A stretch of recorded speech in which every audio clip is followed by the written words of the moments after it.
আন্তর্জাতিক নিষেধাজ্ঞা পুনর্বহালের হুমকির জবাবে হরমুজ প্রণালী সহ আঞ্চলিক নিরাপত্তা রক্ষার প্রতিশ্রুতি থেকে সরে আসার ইঙ্গিত দিয়েছে ইরান।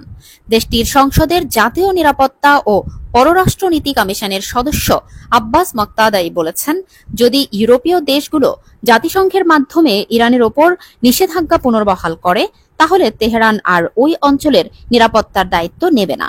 ২১ জুলাই ইরানের আধা সরকারি বার্না নিউজকে দেওয়া সাক্ষাৎকারে মাকতাদাই বলেন, আমাদের হাতে অনেক বিকল্প রয়েছে।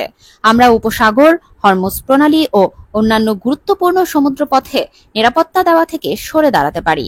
এই হুঁশিয়ারি আসে এমন এক সময় যখন ইরান ও ইউরোপীয় ৩ দেশ, যুক্তরাজ্য, ফ্রান্স ও জার্মানি এরই মধ্যে পারমাণবিক কর্মসূচি নিয়ে উত্তেজনা চলছে। এই ৩ দেশগুলো জানিয়ে দিয়েছে, যদি ইরান আগস্টের মধ্যে গঠনমূলক আলোচনায় না বসে, তাহলে তারা স্ন্যাপব্যাক নামে পরিচিত জাতিসংঘ নিষেধাজ্ঞা প্রক্রিয়া পুনরায় চালু করবে। ইরান বলছে, এই ৩ দেশগুলো ২০১৫ সালের পরমাণু চুক্তির অংশীদার হলেও যুক্তরাষ্ট্র ২০১৮ সালে চুক্তি থেকে বেরিয়ে যাওয়ার পর তারা এই প্রক্রিয়া চালুর আইনগত অধিকার হারিয়েছে। তেহরানের মতে এটি সম্পূর্ণ রাজনৈতিক চাপ প্রয়োগের একটি উপায় মাত্র।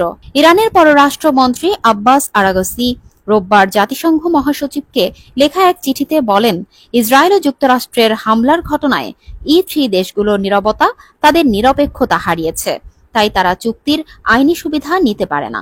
বিশ্লেষকরা বলছেন, হরমুজ প্রণালী বিশ্বব্যাপী জ্বালানি সরবরাহের জন্য অত্যন্ত গুরুত্বপূর্ণ। ইরান যদি এই অঞ্চলের নিরাপত্তা থেকে সরে দাঁড়ায় বা সামুদ্রিক চলাচল ব্যাহত করে, তবে তা বৈশ্বিক অর্থনীতিতে বড় ধরনের সংকট তৈরি করতে পারে।